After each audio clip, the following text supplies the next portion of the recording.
So we've got some great news when it comes to wild camping. Within the last hour, the Supreme Court has delivered its final verdict on whether wild camping is legal on Dartmoor National Park.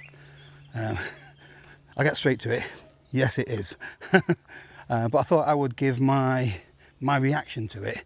Now, talk a little bit about some of the assumptions that we've made when it comes to wild camping on Dartmoor and how this ruling might affect wild camping for other parts of England and Wales. So I brought some notes for me to help me out because there's lots of dates and information that I want to try and get right. So this morning I was watching the live stream from the court, and they've sort of backed up the Court of Appeal's decision.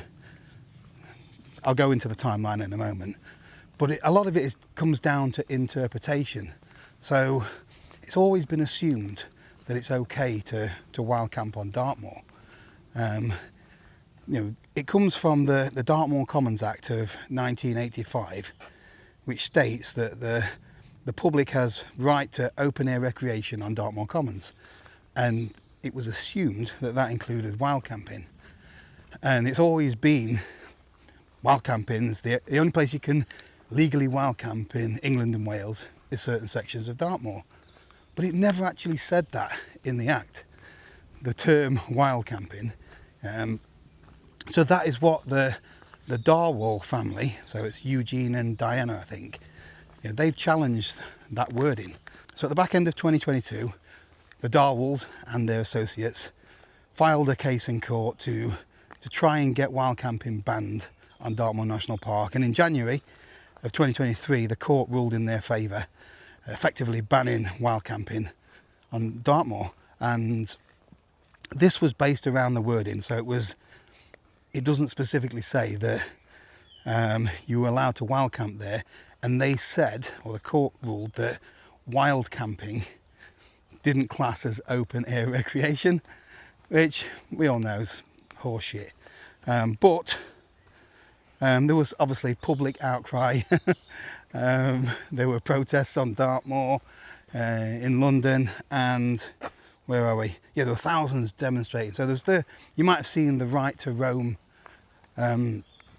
groups who were fighting to give us better access to our land. So, I'm in public footpaths now, but I think there's only something like 8% of England and Wales that you are allowed to just go and wander off. These footpaths are great, but if you're not allowed to go and wander into that woodland, then that's crazy, really, in this day and age.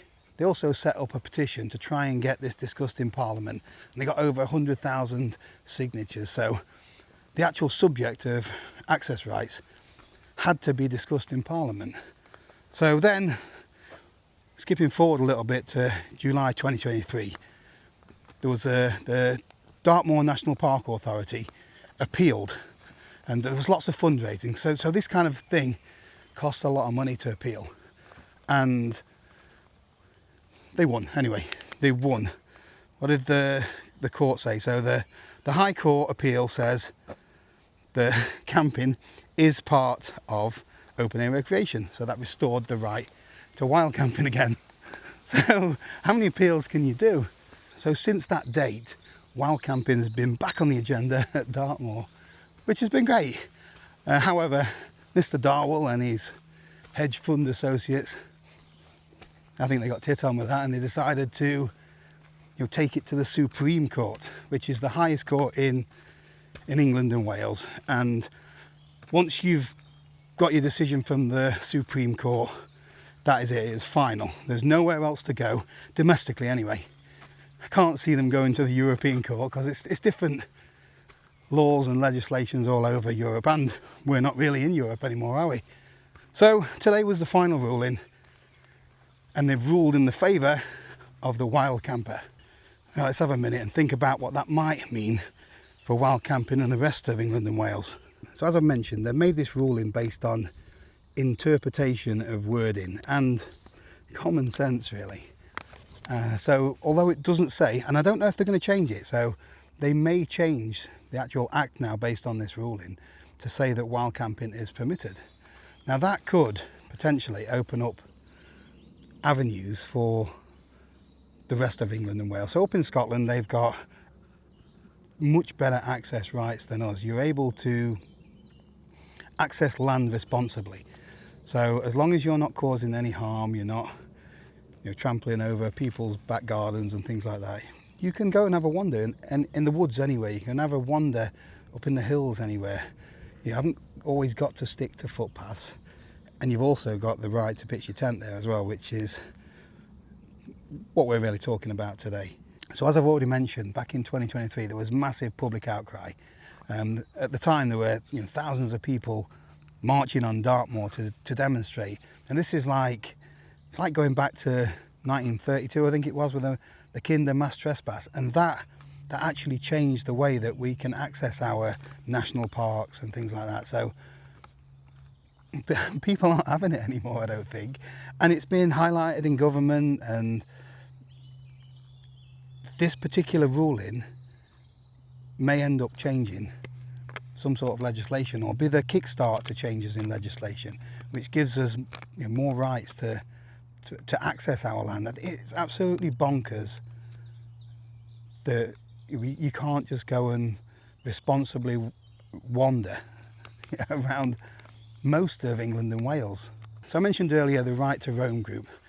They already had something planned, whether this outcome was win, lose or draw, and to descend on Dartmoor on Bank Holiday Monday. They've also got some things in London, I believe, and yeah, they're voicing their opinions.